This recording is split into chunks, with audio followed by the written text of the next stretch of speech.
Hello students, मैं चंदन कुमार। आज से मैं आपको 10th क्लास के मैथमेटिक्स सब्जेक्ट पढ़ाऊंगा। जैसा कि आप लोग जानते हैं, 10th क्लास के मैथमेटिक्स सब्जेक्ट में फर्स्ट चैप्टर वास्तविक संख्याएं हैं। इंग्लिश में इसे रियल नंबर्स कहते हैं। वास्तविक संख्याएं के बारे में आप लोग पिछली क्लास में भी पढ़ चुके होंगे, लेकिन आज हम इसका संक्षेप में इसके बेसिक कॉन्सेप्ट के बारे में रिवीजन करके और उसके बाद 10th क्लास का टॉपिक स्टार्ट करेंगे। तो वास्तविक संख्याएं,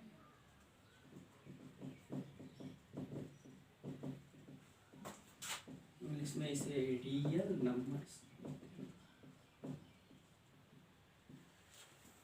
रियल नंबर्स के परिवार में सबसे पहला नंबर जो होता है वो रियल नंबर के परिवार में सबसे पहला नंबर जो होता है वो होता है प्राकृत संख्याएं, नेचुरल नंबर्स। प्राकृत संख्या, इंग्लिश में इसे नेचुरल नंबर्स। नेचुरल नंबर्स, जैसा कि आप लोग जानते हैं कि किसी के नाम का जो प्रथम लेटर होता है उसी से संक्षेप में अगर डिनोट करना हो तो उसी से उसका डिनोट किया जाता है।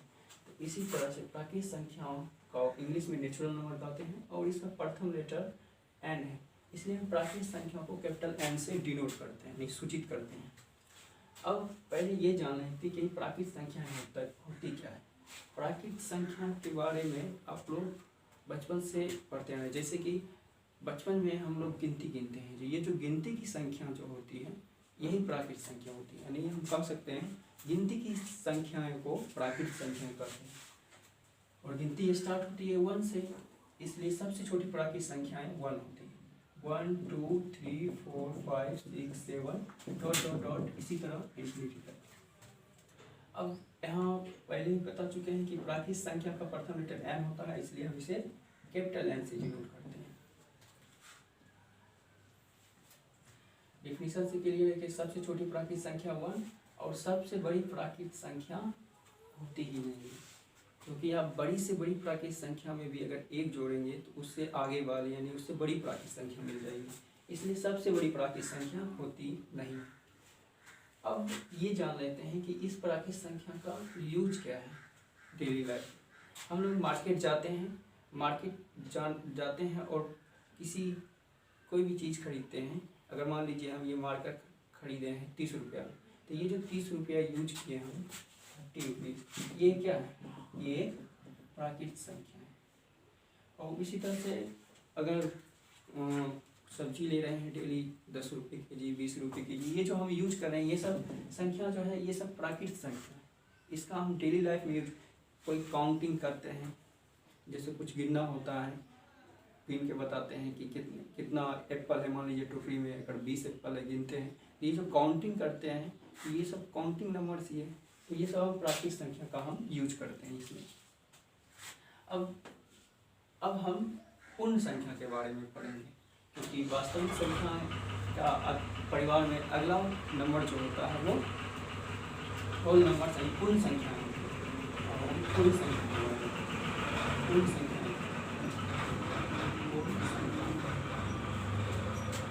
इंग्लिश में इसे होल नंबर्स।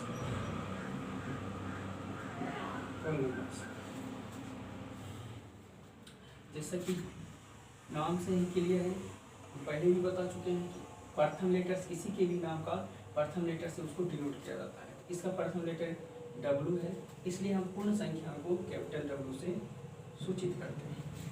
अब हम इसके डिफिनेशन के बारे में जान लेते हैं। पूर्ण संख्या, प्राकृत संख्या में शून्य को शामिल करने पे जो समूह प्राप्त होता है उसी को पूर्ण संख्याएं कहते हैं, यानी वो पूर्ण संख्या का समूह होता है।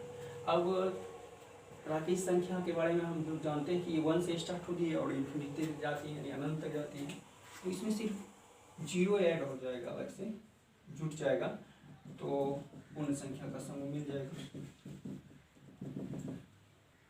जैसा कि डिफिनेशन से ही यानी परिभाषा से ही क्लियर है कि जितनी भी प्राकृत संख्याएं होगी वो सभी पूर्ण संख्या होगी। लेकिन जितनी भी पूर्ण संख्या, अगर सभी पूर्ण संख्याएं प्राकृत संख्या नहीं होगी, क्योंकि जीरो एक ऐसी पूर्ण संख्या है जो प्राकृतिक संख्या नहीं है। तो इससे क्लियर है कि जो प्राकृतिक संख्या का यूज है वो सब यूज हम पूर्ण संख्या का भी कर सकते हैं, लेकिन पूर्ण संख्या का प्राकृतिक संख्या के अलावा एक अलग यूज है, यानी इसके अतिरिक्त एक यूज है जीरो के कारण, एक इसका एक अतिरिक्त यूज है। मान लीजिए कि किसी के पास, जैसे मेरे पास 50 रुपया है, और एक राम नाम का कोई लड़का है उसके पास 20 रुपया है, और एक श्याम नाम का कोई लड़का है उसके पास 10 रुपया है, और एक अमन नाम का कोई लड़का है उसके पास कोई रुपया नहीं।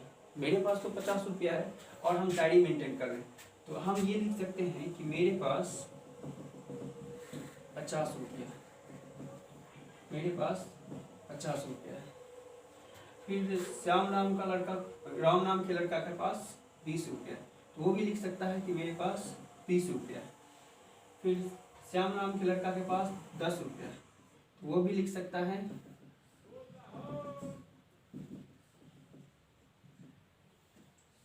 श्याम भी लिख सकता है कि मेरे पास 10 रुपया है। और मान लीजिए अमन नाम के लड़का का पास कोई रुपया नहीं है, कुछ रुपया नहीं है, उससे पूछा जाए तो क्या बोलेगा? ऐसा सिचुएशन जब आया तो उस कंडीशन में ही जीरो का आविष्कार हुआ होगा, ऐसा मान के चलते हैं। तो ये जो जीरो है इसके तब वो जो है अमन जो है वो ये बोल सकता है कि मेरे पास 0 रुपया है। मेरे पास 0 रुपया नहीं कहने का, मेरे पास 0 रुपया कहने का मतलब ये हो गया कि उसके पास कोई रुपया नहीं है। तो इसी तरह के केस में हम जीरो का यूज करते हैं। जैसे इसको एक एग्जांपल से और क्लियर कर लेते हैं। मान लीजिए कि किसी दिन हम मार्केट गए और किसी आदमी से हम सब्जी खरीद रहे हैं डेली, और सब्जी जो है वो किसी दिन 20 रुपये के जी दे रहा है, 25 रुपये के जी दे रहा है, जिस दिन जैसा बिक रहा है वैसे सब्जी में आलू से मान लीजिए 25 रुपये के जी दे रहा है, 30 रुपये के जी दे रहा है। और बहुत सारा ऐसा संबंध बन गया डेली उसे खरीदते हुए कि एक दिन ऐसे बोला कि आप फ्री में ले जाइए। तो मेरे मन में ये आया कि फ्री को क्या बोलते हैं, तो फ्री को मुझे पता था कि फ्री को 0 रुपये के जी बोलते हैं, तो हम लिख सकते हैं। उसी कंडीशन में जीरो का यूज हुआ होगा कि फ्री के केस में, तो हम बोल सकते हैं कि उस दिन डायरी मेंटेन करना है तो कर सकते हैं कि उस दिन वो हमको 0 रुपये के जी दिया। तो इस तरह के केस में हम जीरो का यूज करते हैं, जो प्राकृतिक संख्या के अलावा एक पूर्ण संख्या का एक अतिरिक्त यूज है। अब वास्तविक संख्या के परिवार में अगला जो नंबर आता है, अगला जो संख्या होती है वो होती है पूर्णांक। पूर्णांक समझने से पहले हम ऋणात्मक संख्याएं के बारे में जान लेते हैं कि ऋणात्मक संख्याएं क्या होती है। ऋणात्मक संख्या शून्य से छोटी संख्या जो होती है उसे ऋणात्मक संख्या कहते हैं।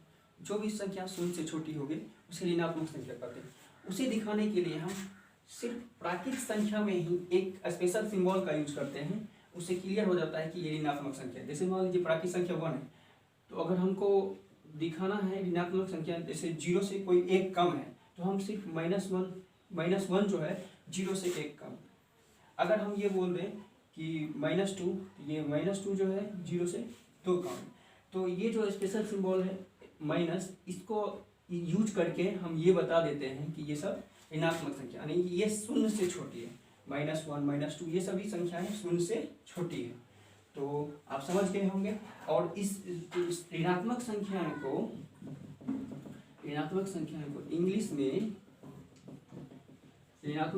को इंग्लिश में निगेटिव नंबर्स बोलते, निगेटिव नंबर। इसे ऋणात्मक संख्याओं को ऋणात्मक पूर्णांक भी कहते हैं, ऋणात्मक पूर्णांक, ऋणात्मक पूर्णांक।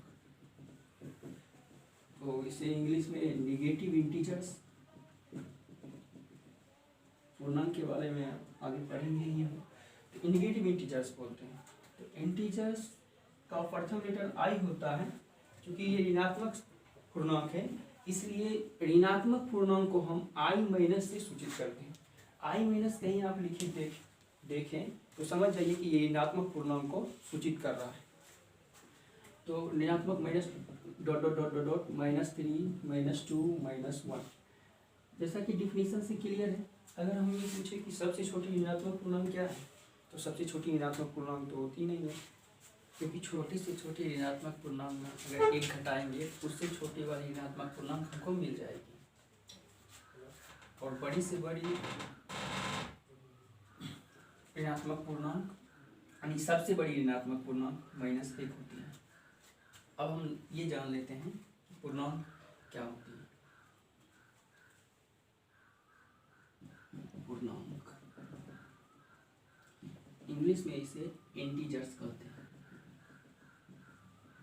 इंटीजर्स, जैसा कि नाम से ही क्लियर है कि इंटीजर्स का प्रथम अक्षर आई है, इसलिए हम इसे कैपिटल आई से डिनोट करते हैं।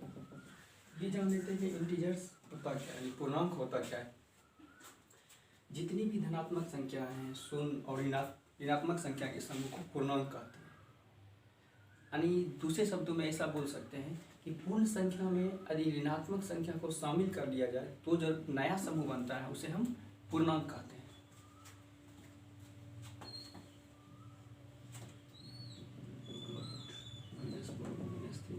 -2 -1 0 1 2 3 4 5 6।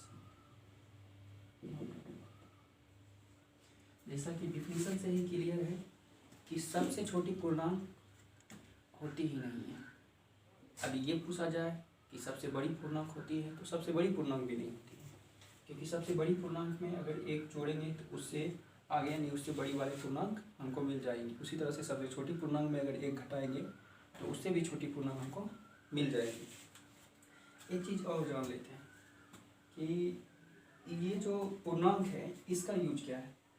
पूर्णांक जो भी प्राकृतिक संख्या पूर्ण संख्या है उसके अलावे भी इसका एक यूज है, क्योंकि जितनी भी प्राकृतिक संख्या है उसको भी हम पूर्णांक बोल सकते हैं, जितना भी पूर्ण संख्या है उसको भी पूर्णांक बोल सकते हैं। लेकिन इसमें एक ऋणात्मक संख्या है, ऋणात्मक पूर्णांक आती है, जिसके कारण से इसका एक अलग यूज है। मान लीजिए कि हम ये कहें कि अभी हम अर्थ पे हैं यानी कि धरती पे हैं। अगर हम ये हमसे कोई पूछे कि आप अर्थ से धरती से कितना हाइट पर है, तो हम ये बोलेंगे कि 0 मीटर हाइट पर है, क्योंकि कुछ हाइट पे नहीं है।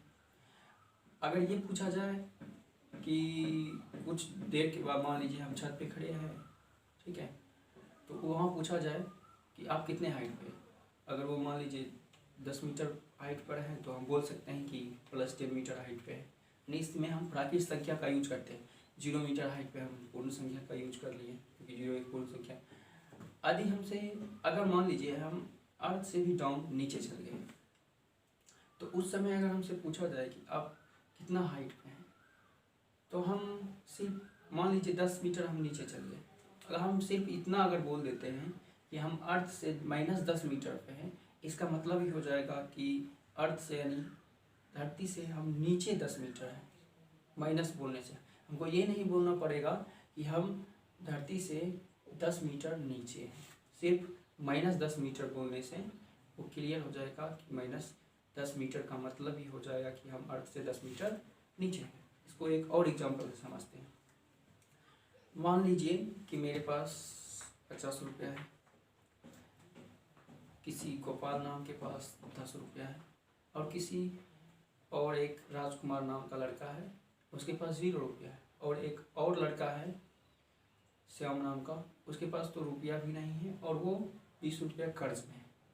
तो हम मेरे पास 50 रुपया है, तो हम प्राकृतिक संख्या का यूज करके हम बोल सकते हैं कि मेरे पास 50 रुपया है। ये प्राकृतिक संख्या का यूज हो गया। और किसी राम नाम के लड़का के पास 20 रुपया है, 10 रुपये या 20 रुपये जो हो, 20 रुपया है, तो हम बोल सकते हैं कि राम बोल सकता है कि मेरे पास 20 रुपया है। और एक श्याम नाम के लड़का के पास अगर 0 रुपया है तो वो पूर्ण संख्या का यूज करके बात बोल सकता है कि मेरे पास 0 रुपया यानी 0 रुपया है।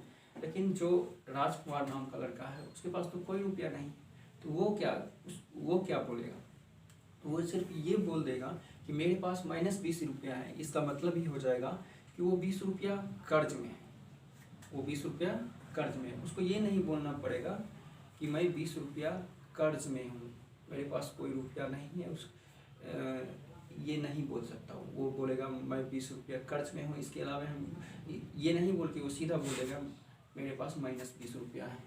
तो इसमें हम क्या करें, क्या यूज किए, हम इसमें ऋणात्मक पूर्णांक का यूज किए। तो क्लियर है कि पूर्णांक क्या होती है और इसका यूज भी हम समझ चुके हैं। अब वास्तविक संख्याएं के परिवार में अगला संख्या जो होती है वो होती है परिमेय संख्या। परिमेय संख्याएं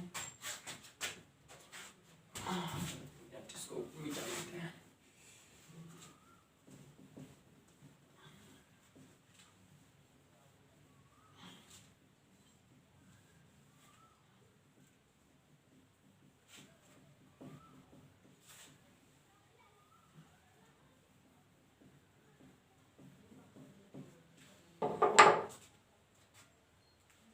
परिमेय संख्या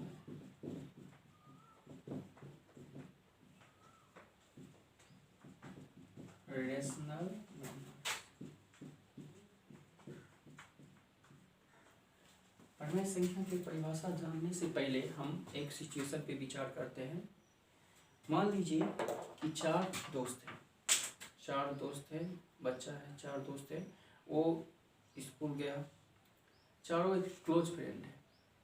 और एक दिन ऐसा हुआ कि 3 लंच लेके नहीं गया और उसमें से सिर्फ एक लड़का लंच लेके गया और उसके पास 6 रोटी लेके गया। और सब अगर मान लीजिए तो सब बांट के बराबर बराबर खाता है। तो चारों लड़का बैठा एक जगह और मान लीजिए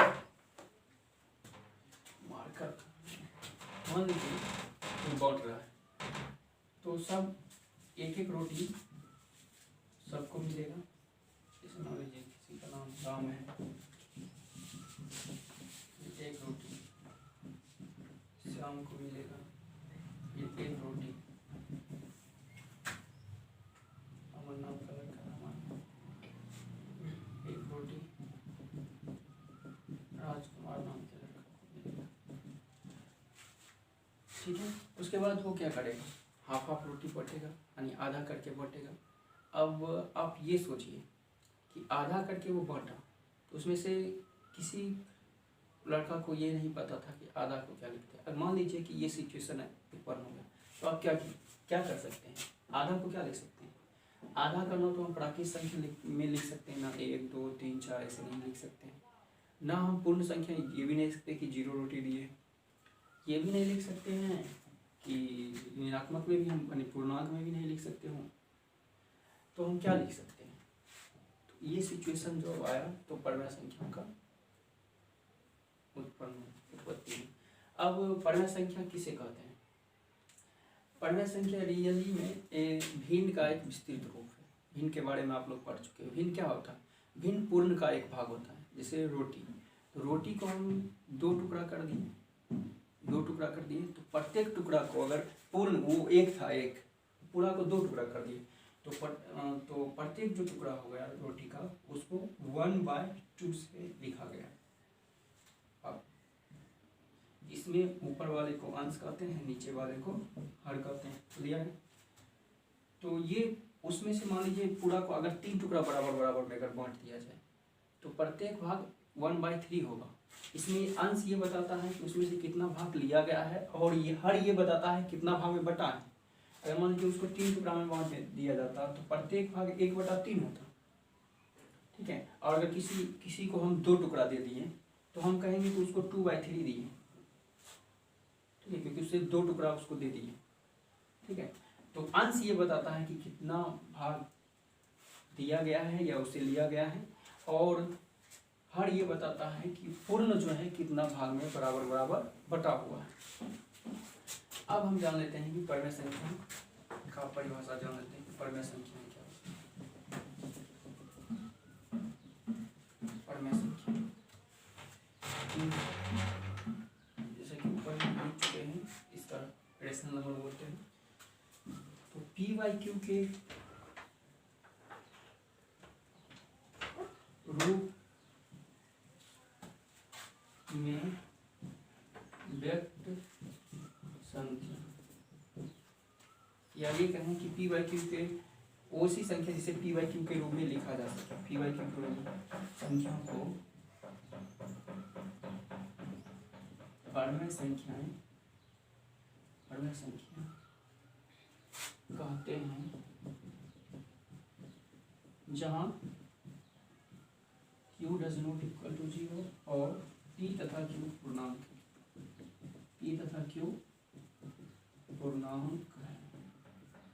अच्छा, लेकिन अब इसमें एक अंतर बात ये है कि यहाँ पे हम ऋणात्मक संख्याओं का भी भाग बराबर भाग कर सकते हैं, जबकि भिन्न में हम सिर्फ धनात्मक संख्या के बारे में पढ़े थे 1/3 1/2। वहाँ आप कभी ऐसा नहीं देखे होंगे -2/3 या -1/2, ठीक है, क्योंकि पी बाई क्यू के रूप में जो व्यक्त संख्या होता है उसको परमेय संख्या कहते हैं। या ये भी आप दूसरे शब्द में बोल सकते हैं कि वे सभी संख्याएं जिसको हम पी बाई क्यू के रूप में लिख सकें, जहाँ पी तथा क्यू पूर्णांक है और q does not equal to 0, उसे हम परमेय संख्या। तो एग्जाम्पल से क्लियर करते हैं, जैसे 1/2 हो गया, 1/3 हो गया, -1/2 हो गया, यहाँ तक कि ये सभी परमेय संख्या हैं, क्योंकि ये पी बाई क्यू के देख लीजिए, अंश पी मीन्स अंश 1 है और हर 2 है, ये सब पूर्णांक है। यहाँ जो भी दिखाई दे रहा है अंश में जितनी भी परमेय संख्या लिखी उसमें से अंश पूर्णांक है और हर भी पूर्णांक है। मान लीजिए अगर सिर्फ हम 5 बोले तो क्या 5 एक परमेय संख्या है? हाँ, ये भी एक परमेय संख्या है, क्योंकि 5 के नीचे एक छुपा हुआ है। 5 को भी हम लिख सकते हैं 5/1 इस तरह से, तो ये भी एक परमेय संख्या है, क्योंकि 5 एक पूर्णांक है और एक भी पूर्णांक है। तो इस तरह से हम ये बोल सकते हैं कि जितने भी पूर्णांक होते हैं वो सभी परमेय संख्या है, क्योंकि जितना भी पूर्णांक है उसके हर में एक छिपा होता है, उसको पी बाई क्यू के फॉर्म में हम लिख सकते हैं, तो वो सभी परमेय संख्याएं हैं। अब यहाँ पे ये जान लेते हैं, जैसे एक और एग्जांपल इसका ले लेते हैं, -1/2 -1/3 जो भी हो, यहाँ तक कि 0 भी एक परमेय संख्या है, 0 को भी हम 0/1 लिख सकते हैं। अब ये जान लेते हैं कि यहाँ पे जो हम लिखे हैं q does not equal to 0, ये क्यों होता है। इससे पहले आपको ये जानना पड़ेगा कि भाग क्या होती है। बार बार घटाने की क्रिया को भाग कहते हैं। मान लीजिए अगर हमको भाग देना है 20 में भाग देना है 5 से, तो क्या आंसर आएगा, भागफल क्या आएगा। तो हम 20 में 5 को बार बार घटाएंगे, जितना बार घटाने पे 0 आ जाएगा वही मेरा आंसर होगा, जितना बार घटाएंगे। मान लीजिए हम 20 को घटा रहे हैं, 20 - 5 15, 15 - 5 10, 10 - 5 5, 5 - 5 0। कितना बार घटाने में 5 को 20 में कितना बार घटाएं, तो आया 4 बार घटाने पर आया, इसलिए 20/5 4 हो गए। इसी तरह से एक और एग्जाम्पल ले लेते हैं, मान लीजिए 40/8 हो गया। अब 40 में 8 को कितना बार घटाने पे 0 आएगा, 24, 30 - 8 24 - 8 16, 16 - 8 8, 8 - 8 0। क्लियर है, 5 बार घटाने पे 0 आ रहा है, इसलिए ये 5 हो गया। अब देखिए, अब आपको हम बताने जा रहे हैं कि 0 से भाग क्यों नहीं दिया जाता, यानी कि किसी संख्या, किसी भी पूर्णांक के हर में 0 क्यों, किसी भी परमेय संख्या के हर में 0 क्यों नहीं होगा। अब जैसे यहाँ देखिए, मान लीजिए हम बोलते हैं 2/0, इसका मतलब ये हुआ कि 2 में 0 को बार बार घटाएंगे, कितना बार में 0 आएगा वही मेरा आंसर होगा। तो 2 में 0 को आप बार बार घटाइएगा, 2 - 0 2, 2 - 0 2, 2 - 0 2। जैसा कि पैटर्न से ही क्लियर है, कभी भी 0 नहीं आएगा, कितना बार भी आप घटा लीजिए 0 को 2 में, कभी भी 0 नहीं आएगा। इसलिए 0 से भाग देना अपरिभाषित होता है, क्योंकि अगर हम 2/0 लिखते भी हैं तो इसको इन्फिनिटी बोलते हैं, ये इक्वल टू ये लिख सकते हैं, या इसको अपरिभाषित भी बोलते हैं, इसलिए 0 से भाग नहीं दिया जाता है। तो क्लियर हो गया, आप परमेय संख्या का यूज किस तरह से होता है वो हम पहले डिस्कस कर चुके हैं। अब वास्तविक संख्या के परिवार में अगला संख्या जो होता है, अच्छा इसको डिनोट किससे करते हैं ये पहले जान लेते हैं। परमेय संख्या को डिनोट, परमेय संख्या को इंग्लिश में रेशनल नंबर बोलते हैं और वास्तविक संख्या को इंग्लिश में रियल नंबर बोलते हैं। अब इसका प्रथम लेटर आर है और इसका भी प्रथम लेटर आर ही है। तो यहाँ एक समस्या उत्पन्न हो जाती है कि अगर हम आर से डिनोट करेंगे तो कन्फ्यूजन होगा कि वास्तविक संख्या है या परमेय संख्या, ये पता नहीं चल पाएगा, इसलिए हम आर से इसको डिनोट नहीं करते हैं।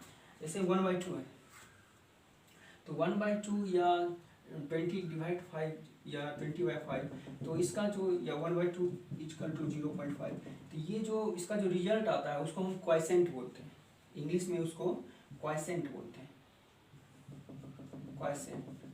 तो क्वाइसेंट का प्रथम लेटर क्यू होता है, ठीक है, इसलिए हम परमेय संख्या को क्यू से डिनोट करते हैं, क्यू से,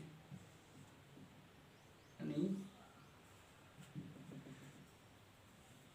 ये सभी परमेय संख्या, इसको ठीक से लिखते हैं, अरेंज करते हैं, dot dot dot -3 -2 -1/2 -1 0 1 2 5/2 dot dot dot, ये सब आपका परमेय संख्या हो गया, ठीक है, क्लियर है। क्यू से इसको डिनोट किया जाता है। अब जानते हैं कि अगर वास्तविक संख्या के परिवार में अगला नंबर कौन होता है। अगला नंबर जो होता है इसका वो होते हैं अपरिमेय संख्या, इरेशनल नंबर्स होती हैं, इरेशनल नंबर्स।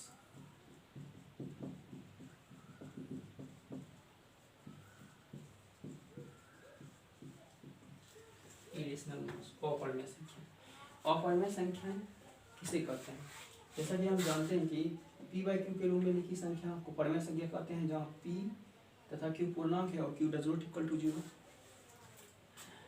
तो p ऐसी संख्या जिसको हम p/q के रूप में नहीं लिख सकते हैं, जहाँ p तथा q पूर्णांक हो और q does not equal to 0, हम उसको अपरिमेय संख्या कहते हैं। ये ध्यान रखें कि p तथा q पूर्णांक हो और q does not equal to 0, इस फॉर्म में अगर हम नहीं लिख सकते हैं तो अपरिमेय संख्या कहते हैं। इसको एक दूसरे तरीका से भी समझते हैं। मान ली पहले ये जान लेते हैं कि परिपूर्ण वर्ग संख्या क्या है। परिपूर्ण वर्ग संख्या क्या होती है? परिपूर्ण वर्ग संख्या उस संख्या को कहते हैं जो किसी संख्या का वर्ग हो। जैसे अगर हम आपसे पूछें कि 4 एक परिपूर्ण वर्ग संख्या है, तो ये बस आपको सोचना है कि 4 किसी संख्या का वर्ग है। 4 किसी संख्या का वर्ग है, हाँ 4 2 का वर्ग है, 2 का वर्ग है, ठीक है। इसलिए जब ये 4 जो हो गया ये परिपूर्ण वर्ग संख्या होगा। अगर हम आपसे पूछें 25 परिपूर्ण वर्ग संख्या है, तो 25 भी परिपूर्ण वर्ग संख्या है क्योंकि ये 5 का वर्ग है। तो क्लियर, परिपूर्ण वर्ग संख्या क्या होती है? जो किसी संख्या का वर्ग होती है। यदि कोई संख्या परिपूर्ण वर्ग संख्या नहीं है तो उसका जो वर्गमूल होगा वो अपरिमेय संख्या होगी, ये जान लीजिए। यदि कोई संख्या परिपूर्ण वर्ग संख्या नहीं है तो उसका जो वर्गमूल होगा उसे हम अपरिमेय संख्या कहते हैं। इसे दूसरे शब्द में इस तरह से बोल सकते हैं। तो ये तो परिपूर्ण वर्ग संख्या है, तो इसका जो वर्गमूल होगा, जैसे 2 का स्क्वायर 4 होता है, तो इसका रूट 4, तो ये 2 हो जाएगा, तो ये एक परिमेय संख्या होगी, तो इसको 2/1 लिख सकते हैं। अब अगर 5 हम पूछें 5 परिपूर्ण वर्ग संख्या है, नहीं है, तो क्लियर है कि इसका जो वर्गमूल होगा √5 ये अपरिमेय संख्या होगी। फिर उसी तरह से 3 ये भी परिपूर्ण वर्ग संख्या नहीं है, तो ये भी अपरिमेय संख्या होगा। इसी तरह से 15 ये भी परिपूर्ण वर्ग संख्या नहीं है, तो ये भी अपरिमेय संख्या होगा। क्लियर, यानी कि जो परिपूर्ण वर्ग संख्या नहीं होगी उसका वर्गमूल अपरिमेय संख्या होगी। अब ये जान लेते हैं कि अपरिमेय संख्या को डिनोट यानी सूचित किससे करते हैं। यहाँ पे देखिए इरेशनल नंबर यानी कि इसका पहला लेटर आई है, तो हम आई से पहले भी डिनोट कर चुके हैं एक संख्या, यानी पूर्णांक को डिनोट कर चुके हैं, इसलिए हम इसको आई से डिनोट नहीं कर सकते। तो अपरिमेय संख्या को जो है वो Q डैश से डिनोट किया जाता है। इसे R-Q से भी डिनोट किया जाता है। R-Q से इसलिए डिनोट किया जाता है क्योंकि R से हम वास्तविक संख्या को डिनोट, और वास्तविक संख्या जो होती है वो परमेय तथा अपरिमेय संख्या के समूह को वास्तविक संख्या कहते हैं। उसमें से अगर परमेय संख्या हटा देंगे तो क्या बचेगा? अपरिमेय संख्या। इसलिए इसे हम R-Q से या Q डैश से भी डिनोट करते हैं। तो क्लियर, यानी Q डैश मतलब हो गया आपका dot dot dot -√3 -√2 0 0 √2 √3 √5 √7 dot dot dot. इस तरह से ये सभी अपरिमेय संख्या का समूह हो गया। इसको Q डैश से रिप्रेजेंट करते हैं या R-Q से भी लिखते हैं। अब जो मेन टॉपिक है मेरा 10th क्लास का वास्तविक संख्या है, उसका डिफिनीशंस के बारे में पढ़ते हैं। ऐसे यहाँ हम बता दिए पहले ही कि, लेकिन एक बार फिर से जान लेते हैं इसका डिफिनीशन। वास्तविक संख्या क्या होती है? परिमेय तथा अपरिमेय संख्या के समूह को वास्तविक संख्या कहते हैं। अभी तक जो हम पढ़े, अभी तक जितना भी संख्या हम पढ़े उस सब को हम वास्तविक संख्या बोल सकते हैं, क्योंकि परिमेय संख्या जो है, परिमेय संख्या पहले बता चुके पी बाई क्यूब के रूप में हम पूर्णांक तक जो पढ़े सबको लिख सकते हैं। पूर्णांक में तो प्राकृत संख्या, पूर्ण संख्या ऑलरेडी आ जाता है। तो जितना भी संख्या हम पढ़े, परिमेय संख्या और अपरिमेय संख्या के समूह को बोलने से जितना भी संख्या पढ़े उस सब को हम वास्तविक संख्या बोल सकते हैं, क्योंकि पूर्णांक भी एक परिमेय संख्या होती है, प्राकृत संख्या को भी हम परिमेय संख्या बोल सकते हैं, पूर्ण संख्या को भी हम परिमेय संख्या बोल सकते हैं, और अपरिमेय संख्या तो पता है। तो इसका जो समूह बनता है इसी को वास्तविक संख्या कहते हैं, और इसका प्रथम अक्षर R है, इसलिए हम वास्तविक संख्या को R से डिनोट करते हैं। तो इसमें अभी तक जो भी संख्या हम पढ़े हैं, आपको जिस संख्या के बारे में पता है वो सब को हम वास्तविक संख्याएं बोल सकते हैं।